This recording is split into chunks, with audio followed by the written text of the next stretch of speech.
하나님은 우리를 돌보시는 하나님이신 줄 압니다. 우리의 길을 열고 인도하시는 하나님이신 줄 믿습니다. 우리가 길을 주님께 맡기면 그분은 여시는 분이시고, 또 우리 염려와 걱정, 근심을 맡기면 우리를 평안케 해주시는 그런 분이다.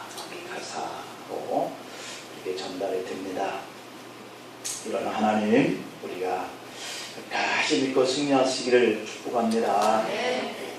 오늘은 몸과 영의 침체에 대해서 한번 우리가 생각해 보려고 합니다. 세상에 우리가 살면서 가장 무거운 것이 뭘까? 사람들은 졸음이 밀려오면 눈꺼풀을 이기기가 힘들다 그래요. 그래서 운전을 하다 보면 장거리에 여행을 할 때 특히 이 눈꺼풀이 자꾸 내려오는 것을 정말 감당하기 어려워요. 그래서 사고를 많이 낸다 그러는데, 이 눈꺼풀보다 더 무거운 것이 있는데 그것은 우리들의 마음이다 그럽니다. 마음. 사람들의 마음이다. 마음이 한번 가라앉거나 마음이 한번 닫히면 이게 자기 마음대로 이게 마음이 열려지지를 않아요. 아무리 가까운 사람이 그의 마음을 좀 두드리고 말을 시켜보고 해도 한번 닫혀지는 그 마음이 왜 그렇게 무거운지 말이죠. 열려지지를 않아요. 마음이 한번 가라앉으면 자기도 어떻게 할 수가 없다 그렇게 얘기를 하는데요. 우리가 그 생각에 머물러 이렇게 뭔가 눌려지는 이런 상태에 있으면 자기가 그것을 열어보려고 몸부림치고 해도 이렇게 움직이지 않는 이런 마음 상태가 있습니다. 이렇게 우리가 살면서 우리의 마음을 그렇게 무겁게 닫게 되어지는 이런 느낌, 이런 것들이 참 신기하게도 우리 현실 속에 많이 발생을 하고 있어요. 오늘 또 혹 교회를 나오시다가 또한 일로 인해서 마음이 닫혀진 채 오신 분이 혹 있을지도 모르겠습니다. 사전에 이러한 마음들을 우울증이다 이렇게까지도 얘기를 하는데, 이 우울증이라고 하는 것은 마음이 가라앉아서 움직이지 않는 이런 상태를 우울증이다 이렇게 얘기를 하고 있어요. 그러니까 내 마음이 무언가로 인해서 집착하고 그 집착한 문제가 너무 무거우면 내가 이렇게 마음이 이렇게 가라앉는 상태, 이런 상태를 우울증이다 이렇게 얘기를 하는 거예요. 그래서 이 우울증세는 산만함 혹은 수면장애 또는 삶에 대한 흥미상실 이런 것들로 나타난다는 거예요. 이 산만함 이것도 뭔가 우울증에서 나타나는 이러한 행동들이라는 거죠. 이 우울증 증세의 마음은 마치 표현하기를 숲에 나무가 울창하여서 우거진 이런 상태, 이런 마음이 마치 마음속에 이러한 뭔가 가득 채워져서 답답하여서 좀처럼 틈을 찾을 수 없는 이런 상태의 마음, 이것이 우울증이에요. 이런 때 사람들은 살아가야 할 의미를 잃는다라고 하는 거죠. 그러다가 모든 관계가 단절된다는 거예요. 더 심하면 타인에게 뭔가 자신에게 폭력적으로 나타나는 거예요. 폭력이 자기에게도 나타나고 또 타인에게도 행사하는 이런 증세가 이 우울증을 가지고 있는 사람에게서 나타나는 현상이라는 거죠. 때로는 이 자기에게 폭력을 술을 먹는 거예요. 술을 먹고 폐인이 되면서 몸이 망가뜨려지는, 또 그렇게 되다 보니까 약을 먹고 자살을 시도한다든지, 아니면 칼을 들고 묻지마식의 이러한 폭력을 휘두르거나, 아니면 미국 같은 경우에 보면 총을 가지고 사람들을 죽이는 이런 일들이 일어납니다. 우리는 이런 마음의 우울 상태를 영적 침체라고 표현을 해요. 영적으로 침체해왔다. 마음, 정신적인 침체죠. 지난 10월 2일에 미국 라스베거스의 뮤직 페스티벌에 온 이 군중들, 그 그들을 향해서 총기를 난사한 이 인물은 부유한 삶을 가지고 이렇게 은퇴를 한 그런 사람들이 모여서 사는 은퇴 마을에 사는 열성적인 도박꾼이다. 이렇게 드러났어요. 총격범 이 스티븐 패덕이라고 하는 사람인데 지금까지 이 스티븐 패덕에 알려진 것들을 보면 나이는 64세.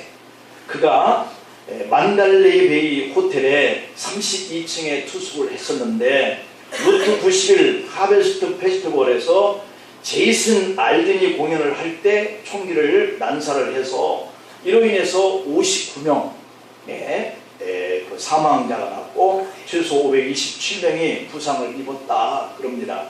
현대 미국의 역사상에 최악의 총기 난사로 기록이 되었다는 거죠. 스티븐 패덕의 동생 에릭 패덕이라고 하는 자는 이런 얘기를 해요. 기자들에게 형이 회계사 출신의 수백만 장자였다라고 하는 거죠. 그러니까 엄청난 많은 부를 가지고 있는 사람이에요. 그러니까 이 사람이 이러한 행동을 하게 된 것은 가난 때문에 이 세상이 살기 힘들어서가 아닌 거예요. 동생 에릭은 그의 형이 라스베거스의 호텔에 자주 드나드는 은퇴한 평범한 남자다 이렇게 말을 하니까 이런 정도의 장소를 자주 드나들고 이런 호텔에 투숙을 할 수 있는 그런 부유한 사람이라는 거죠. 이 말을 들은 기자들은 완전히 말문이 막혔다는 겁니다. 무슨 일이 일어나는 것인지 도대체 이해가 되지 않는다는 거예요. 범인 스티븐 패덕은 그의 동생 에릭에 의하면 폭력 전과, 정신질환, 병력 이런 것들이 전혀 없는 사람이고 종교나 정치 단체에도 가입한 적이 없다 이런 얘기예요. 그러니까 종교적이든 사회적으로든 이 사람이 이러한 도발을 할 만한 그런 어떤 전혀 이유가 없다는 거죠. 경찰 역시 패덕의 과거에 대해서 조사를 쭉 했는데 교통위반건 외에는 이번 사건과 연결할 만한 그러한 주의 경력은 전혀 없는 사람이라는 겁니다. 여러분, 저들이 밝혔듯이 보여지는 것으로 찾을 수 없는 일, 이것이 바로 영적 침체에서 행동하는 거예요. 성경을 보면 엘리야는 참 멋지고 통쾌한 사역을 한 인물입니다. 그가 기도할 때 죽은 사람이 살아나는 이런 역사가 일어나는 그런 일을 행했던 사람이에요. 반전을 거듭했고 역전을 거듭하면서 참으로 신나는 손자의 그러한 믿음의 사역을 담당했던 인물입니다. 사람들이 볼 때 가히 이 엘리야라고 하는 사람은 불가능이 없는 사람이었어요. 거대한 국가와 민족과 왕을 상대로 싸워서도 이겨낸 사람이죠. 갈멜산에서 바알과 아세라 선지자와 850명과 대결을 해서 승리를 했던 이 우상 숭배하는 모든 선자를 죽이는 이러한 업적을 남긴 사람이에요. 그가 기도하면 3년 6개월 동안이나 비가 내리지 않았다가 3년 6개월 동안 비가 내리지 않았던 그 땅에 비가 내리게 하는 이러한 놀라운 그 기적을 그를 통해서 나타나게 했던 인물이죠. 엘리야는 그런 역사를 경험하면서 살았던 사람이에요. 그런데 오늘 본문을 보면은 그렇게 능력의 사람, 신비한 사람, 하나님 앞에 큰 기적과 이적과 표적을 사람들 앞에 나타낼 수 있도록 쓰임을 받은 인물, 그 엘리야가 웬일인지 로덴나무 아래에 앉아서 죽기를 간구하고 있다라고 하는 겁니다. 이런 모습의 엘리야는 분명히 갈멜산에서 우상 숭배 선지자 850명을 죽인 예전의 엘리야의 모습은 찾아볼 길이 없는 그런 모습이죠. 지금 엘리야는 로덴나무 아래에 앉아서 지칠 대로 지쳐버린 자신을 차라리 죽여달라 하나님 앞에서 탄식하는 이런 보통 사람의 모습이에요. 사람의 모습 중 가장 나약한 모습으로 아무 소망도 없어서 자신을 데려가달라라고 좌절하는 이러한 엘리야의 모습, 우리가 보게 되는 내용이죠. 야고보는 야고보서 5장 17절에서 엘리야를 이렇게 표현합니다. 엘리야는 우리와 성정이 같은 사람이로되 그가 비가 오지 않기를 간절히 기도한 즉 3년 6개월 동안 땅에 비가 오지 아니하였다 이렇게 기록해요. 3년 6개월 동안을 그의 기도를 들으신 하나님이 이 땅에 비를 내리지 않았다라고 하는 이러한 능력의 사람. 그런데 그 사람도 성정이 같은 사람이 돼. 이렇게 얘기를 하고 있어요. 여러분, 이 성정이라고 하는 단어의 뜻은 태어날 때부터 갖고 있는 사람의 본성과 생각과 감정을 포함한 재반적인 성질, 이렇게 단어에 나와 있거든요. 그러니까 우리 사람들이 무서움을 보면 두렵고, 문제를 보면 근심하고 염려하고, 좋은 일을 보면 기뻐하고 하는 이러한 성질, 이런 감성을 그대로 가지고 우리와 똑같은 사람이라는 거죠. 결국 엘리야도 우리와 다를 바 없는 평범한 사람이다. 오늘 우리에게도 로뎀나무 아래에 엘리야의 모습을 발견할 때가 참 많습니다. 내가 가지고 있던 이 희망과 의욕이 넘쳐서 열심히 살고 있다가 어느 날 정말 뜻하지 않게 인생의 무게를 느끼고 감당하지 못하겠다, 차라리 죽고 싶다, 이런 생각을 하면서 주저앉을 때, 그런 때가 있습니다. 지금까지 희망과 소망으로 여겨졌던 것들이 갑자기 환경이나 여건이 바뀌면서 그것이 소망이었던 것인데, 희망이었던 것인데 오히려 그게 의미 없는 것으로 여겨지게 되는 이런 현상을 만나게 되어지는 거죠. 그럴 때는 희망이 좌절하고 오히려 우리가 죽고 싶은 생각에 우리가 매여지게 되는 거죠. 솔직히 저 역시도 지금까지 오는 과정에 이런 일이 전혀 없었던 바가 아닌 거예요. 성령의 인도하심을 따라서 죽어가는 영혼을 살리는 이 사역에 하나님이 나를 뽑아 세우셨다라고 하는 이런 기쁨을 가지고 믿지 않던 영혼들, 그들을 주님을 만나게 하는 이런 사역들, 이것이 주님께 내 삶을 다 드려도 아깝지 않다라고 고백을 하며 삶의 보람을 거기에서 찾고 그런 의미를 가지고 사역을 했던 때가 참 많았죠. 그러나 속상한 일이 생기고 나의 그 노력이 아무것도 아니다 하는 이런 마음이 들기 시작할 때도 있었죠. 그럴 때면 어느새 로뎀나무 아래에 엘리야처럼 낙심하고 침체되어서 모든 것을 그만두고 싶은 마음이 들 때가 있었다, 이 말입니다. 어찌 이 목회하는 목사의 인생의 여정길에만 그랬겠어요. 여러분들의 삶에도 못지않는 이러한 때가 수없이 많이 지나갔을 것이라는 생각이 들어요.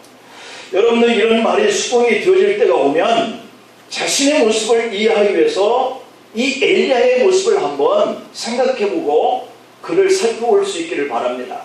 그리고 우리는 언제까지 이런 상태로 머물러 있어서는 안 되겠다는 생각을 오늘 이 엘리야를 통해서 하나님이 하신 그 일을 또 바라보면서 우리의 생각을 다잡고 다시 좌절된 우리의 삶의 자리를 박차고 일어나는 이런 엘리야의 모습을 우리가 본받아야겠죠.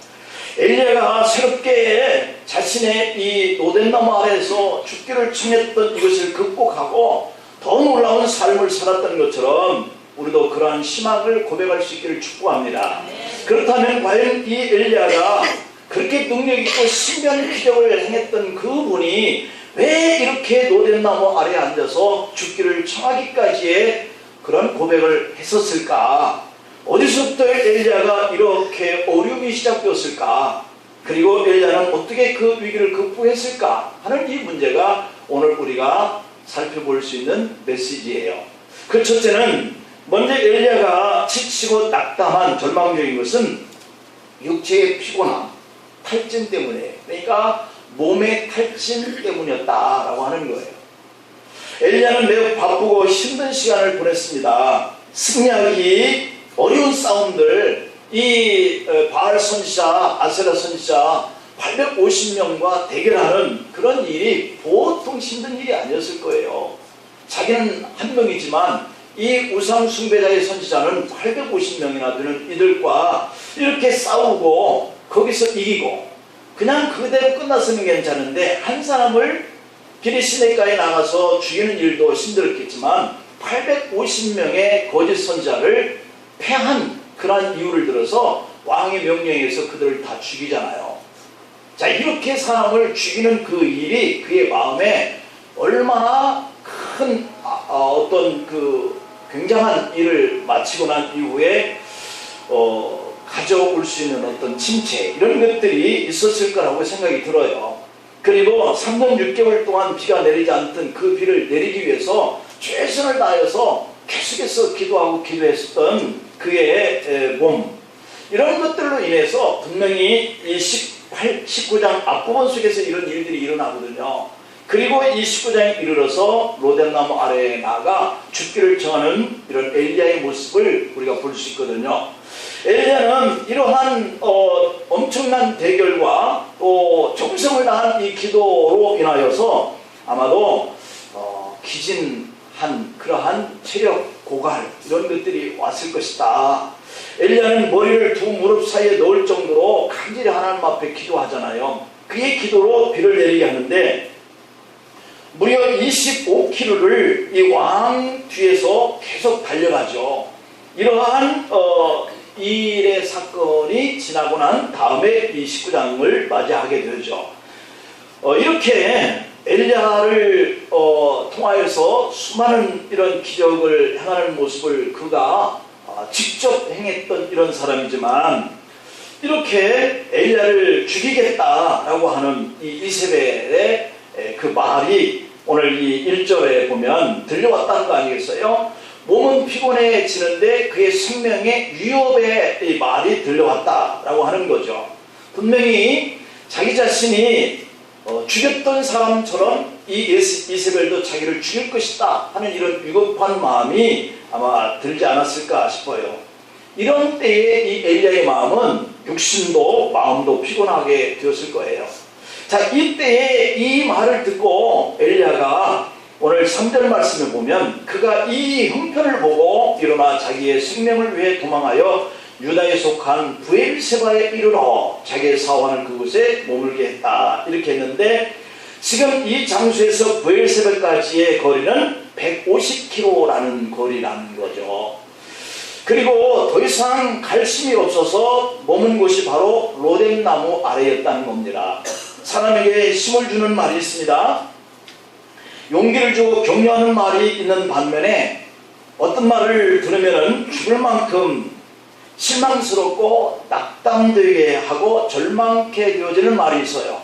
이게 같은 말인데, 같은 사람의 입에서 나온 말인데 앞부분 속에서는 용기를 주는 말이고 뒷부분 속에서는 절망케 하는 말을 우리가 할 수 있다는 거죠. 엘리야가 들은 이세벨의 말은 후장에 속하는 말이에요. 심히 빨거린 상태 속에서 그는 무려 150km를 걸어서 도망쳤어요. 그리고 오늘 본문에서처럼 더 이상 갈 힘이 없어졌을 때 로뎀나무 아래에 앉아서 지쳐 누워 있었다. 그리고 그가 하나님께 말합니다. 하나님, 이제 살 자신이 없습니다. 차라리 죽여주세요 라고 하는 겁니다. 육체를 가진 인간들은 아무리 영적으로 엄청난 일을 하고 놀라운 역사, 기적과 표적을 했을지라도 과로하면 피곤하고 쓰러진다는 사실이에요. 육체가 탈진하면 사람들은 무엇이든지 더 이상을 생각하거나 지금까지 하던 일마저도 반응하기 싫어요. 우리가 아파 본 경험을 있는 분들은 내 몸이 아프면 부모건 자식은 다 소용없습니다. 이게 뭐냐면 몸이 아파서 지쳤다라고 하는 증거거든요. 내가 아파서 죽겠는데 라고 하는 것 때문에 부모든 자녀든 다 소용없다 이렇게 말을 하는 거거든요. 이 정도 육신의 피곤함이 오면 영적으로도 심각하게 영향을 받는 거예요. 믿음이 무슨 소용이 있고 하나님이 무슨 소용이 있느냐 이렇게 말을 할 정도까지 몸이 피폐해지고 그렇게 피곤해지게 될 때에 영적으로도 침체가 온다는 거죠. 창세기 2장 7절에 보면 하나님이 사람을 창조하실 때 땅에 흙으로 사람을 지으시고 생기를 그 코에 불어넣으시니 사람이 생명이 되리라 이랬어요. 그러니까 이 흙과 이 생명이라고 하는 것은 사람의 구실을 할 수 있도록 나눌래야 나눌 수 없는 한 인격체가 됐다 그 말이죠. 그래서 사람은 육체와 영혼을 분리해서 생각할 수 없는 거예요. 몸과 이 영 이런 것들은 분리가 될 수가 없는 거죠. 정신적 고통과 좌절감 이것은 육체에도 그만큼 큰 영향을 미친다는 사실이죠. 반대로 이 육체의 피로와 탈진은 정신적 마음 영적인 것에 영향을 미쳐서 아무 일도 할 수 없게 만든다는 거예요. 육체가 탈진하고 마음이 힘들어지면 자신의 스케줄과 일의 양을 점검해 와라 라고 하는 메시지입니다. 여러분, 너무 과로하고 너무 힘들면 자신의 일 양을 한번 돌아볼 필요가 있다, 그런 얘기예요. 특히 우울증 예방과 치료는 햇볕을 많이 쬐라고 의사들은 말하잖아요. 노력해서라도 물을 박차고 나가서 햇빛을 쬐야 우리가 이러한 탈진의 우울증의 증세를 우리가 벗어날 수 있다는 거죠. 40세의 전후 가장 많이 발생을 한다고 그래요. 또 10대 초반부터 60대 이상 고령에 이르기까지 거의 모든 연령층에서 이 우울증은 발생한다 그럽니다.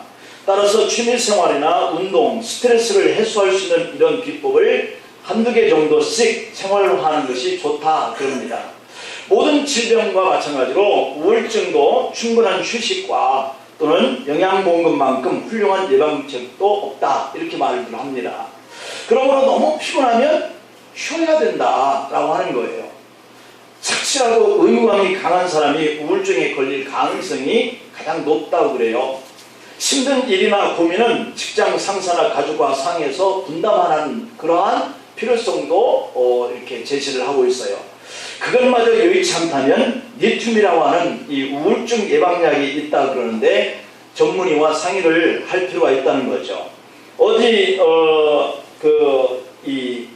프라닌이라고 하는 그런 약도 효과가 참 좋다고 그러는데 조울증을 유발시킬 수 있다고 하니까 이것도 상의를 해라. 링컨은 성년기에 몇 번이나 우울증에 시달렸던 사람이고 처칠도 우울증에 탈출하기 위해서 유화, 그림을 그리는 일에 이렇게 전념을 했다고 그러죠.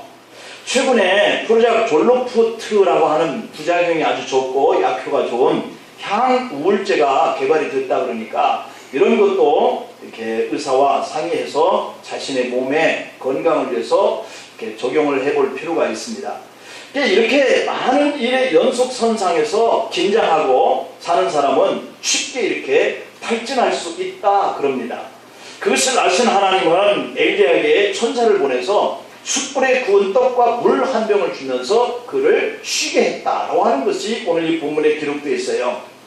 그것도 한 차례가 아니라 또다시 잠들고 있는 그에게 와서 7절에 보면 일어나서 먹으라, 네가 갈 길을 가지 못할까 하노라 이러면서 그에게 이 쉼을 줄 수 있는 그러한 영양분을 공급해주는 모습을 볼 수 있습니다. 이것은 먹어야 산다라고 하는 것을 하나님이 아셨기 때문이에요. 우리 마음이 너무 지치고 힘들 때 음식을 좀 잘 잡수고 쉼을 갖는다라고 하는 것이 얼마나 필요한지 이것을 하나님 우리에게 깨우쳐주는 모습이죠. 사역에 있어서도 예전에는 무조건 열심히 해라 그랬지만 이제는 7년마다 안식년 제도를 두어서 쉬게 하고 재충전을 할 수 있는 시간도 배려하는 모습을 볼 수 있잖아요. 바로 이 쉼이라고 하는 일이 사역에도 그렇지만 영적인 안정감과 감각을 무너뜨릴 수 있는 이 육체의 피곤이 효율성을 잃어버리게 될 수 있는 원인이 된다는 것을 알기 때문에 그런 거예요. 여러분, 자신이 시간과 건강관리 이것을 먹어야 할 때 영양식도 잘 섭취하시고 또 약할 때 약도 드시면서 자신의 몸의 상태를 잘 살필 수 있는 것, 이것이 오늘 이 본문을 통해서 우리가 뭔가 좀 침체가 왔다, 내 마음이 뭔가 하기가 싫어지고 우울해진다라고 하면 바로 이러한 생각들을 고려해 볼 수 있기를 간절히 바랍니다. 두 번째로는 침체할 수밖에 없었던 이유는 그가 자기중심적인 생각을 하고 있었기 때문이다 라고 하는 거예요. 그럼 내가 일을 많이 해서 피곤하고 영적인 침체가 왔다라고 하는 것도 아니라고 한다면 이 두 번째의 요건을 한번 생각해 볼 필요가 있어요. 자기중심적인 생각을 너무 많이 하면 침체할 수 있다라고 하는 거예요. 오늘 보면 4절 후반부를 보면 여호와여 넉넉하오니 지금 내 생명을 거두시옵소서, 나는 내 조상들보다 낫지 못하니이다 이렇게 고백하고 탄식합니다. 그리고 10절 말씀을 보면 그 대답하되 내가 만군의 하나님 여호와께 열심히 유배하오니 이는 이스라엘 자손이 주의 언약을 버리고 주의 제단을 헐며 칼로 주의 선자들을 죽였음이오며 오직 나만 남았거늘 그들이 내 생명을 찾아 빼앗으려 하나이다. 자기중심적이에요. 믿는 사람들은 이제 나 하나 남았다는 것이고요. 내가 모든 조상들보다 더 낫지 못하다는 자기의 어떠한 뭔가 자책 자책감 이런 것들이 같이 어우러져 있어요. 본장의 14절 말씀을 보면은 그가 대답하되 내가 만군의 하나님 여호와께 열심히 유별하오니 이는 이스라엘 자손이 주의 언약을 버리고 주의 제단을 헐며 칼로 주의 선자들을 죽였음이오며 오직 나만 남았거늘 그들이 내 생명을 찾아 빼앗으려 합니다. 반복해서 계속 엘리야가 고백하고 있는 내용이에요. 엘리야의 생각이 그의 사역은 죽은 사람도 살려내는 사역을 했었습니다. 기도하면 3년 동안 오지 않던 비도 오는 응답을 받았던 사람입니다. 그러므로 엘리야는 정말 나는 이전의 열주보다도 새로운 일을 하고 있구나 하는 이런 생각을 가질 수 있는 사람이죠. 그리고 그는 세상의 어떤 것보다 놀라운 일을 했기 때문에 그를 통해서 사람들이 변화가 일어날 줄로 알았던 거예요. 기대했던 거예요. 이런 놀라운 일을 지켜본 아합 왕도 그리고 그 민족도 변할 것을 기대한 거예요. 적어도 우상숭배자 850명을 갖다 죽였으면 그런 하나님의 역사가 나타나는 것을 보았으면 왕도 변화되고 민족도 변화될 줄 알았죠. 그러나 엘리야가 원하는 대로 다 되어지지 않고 오히려 이세벨을 통해서 너 죽인다 라고 하는 말을 듣게 되었다는 것이죠. 이스라엘이 회개하고 하나님께 돌아오고 아합과 이스라엘도 하나님 앞에 무릎을 꿇고 이제는 나라가 하나님이 기뻐하시는 나라가 될 것이다 라고 하는 자신의 이 기대가 완전히 물거품이 됩니다. 자기는 위대하고 놀라운 일을 했다고 생각했는데 결과적으로 아무것도 변하지 않은 거예요. 자신이 노력하고 기도해도 되지 않음을 생각하게 된 거죠.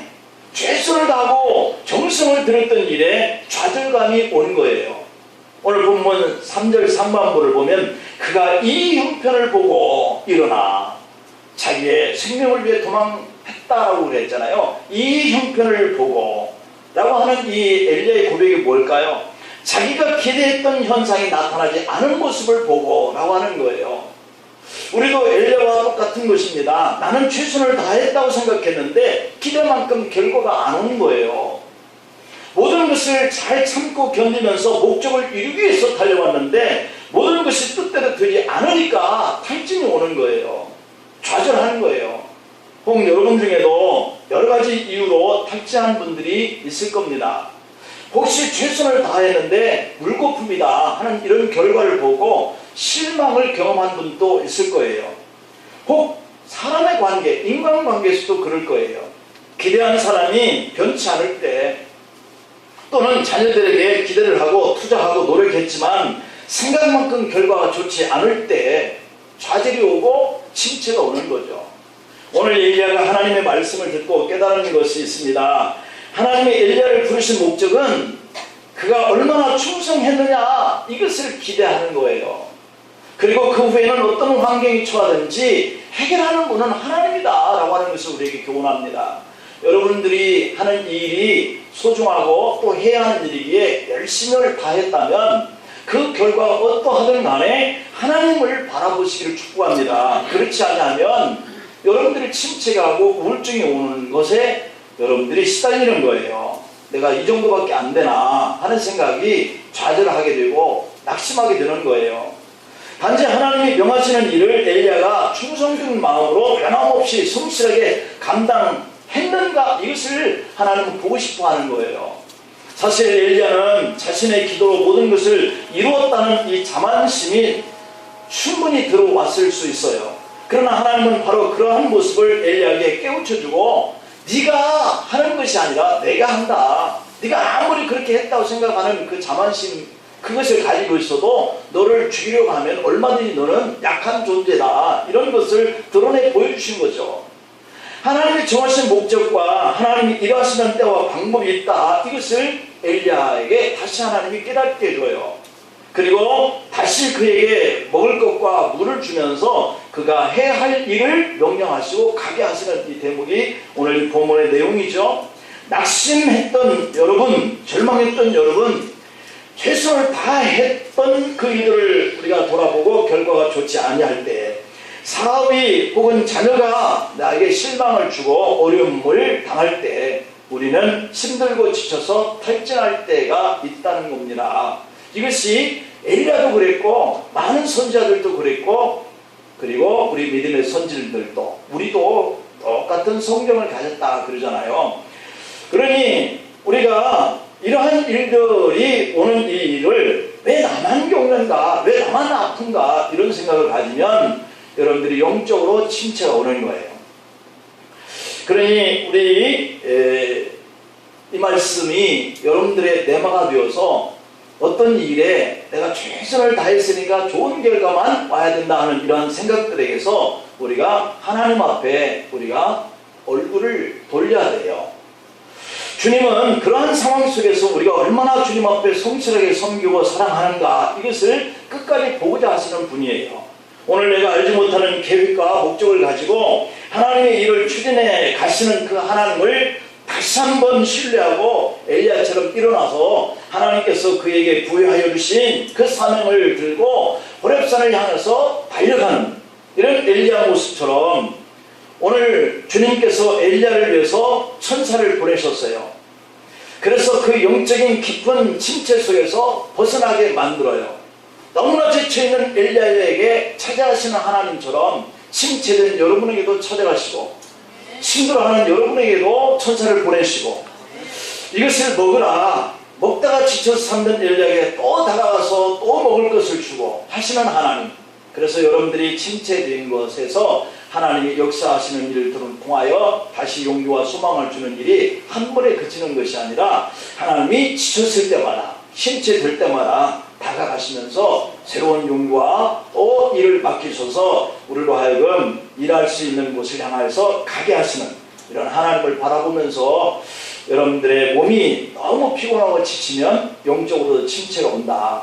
여러분들이 하는 그 일에 몰두하고 내가 나만이 해왔었고 이루었다, 성취했다라고 하는 이런 결과를 여러분들이 이렇게 바라는 그 일이 잘 안 될 때 그때에도 여러분들이 하나님을 바라보라 하시는 이러한 의미로 생각하면서 내가 다 할 수 있는 일이 아니라 하나님이 하게 하셔야 할 수 있는 일인 것을 다시 한번 기억하면서 끝까지 용기와 믿음을 잃지 않기를 축복합니다. 기도하시겠습니다. 아버지 하나님, 주님의 천사와 성령이 마음을 어루만지면서 지치고 힘든 이 엘리야의 마음에 용기를 주어서 다시 소망을 가지고 주님이 맡기신 그 사역의 현장으로 달려나가는 엘리야처럼 저희들도 지금까지의 삶에 지쳐서 침체된 우리의 몸과 영적인 모든 것들을 하나님께 맡기고 하나님이 주시는 힘을 의지하고 용기를 발휘하여서 또 한 주간을 향하여서 달려나가 승리할 수 있는 저희들 삼아 주시옵소서. 예수님의 이름으로 기도하옵나이다.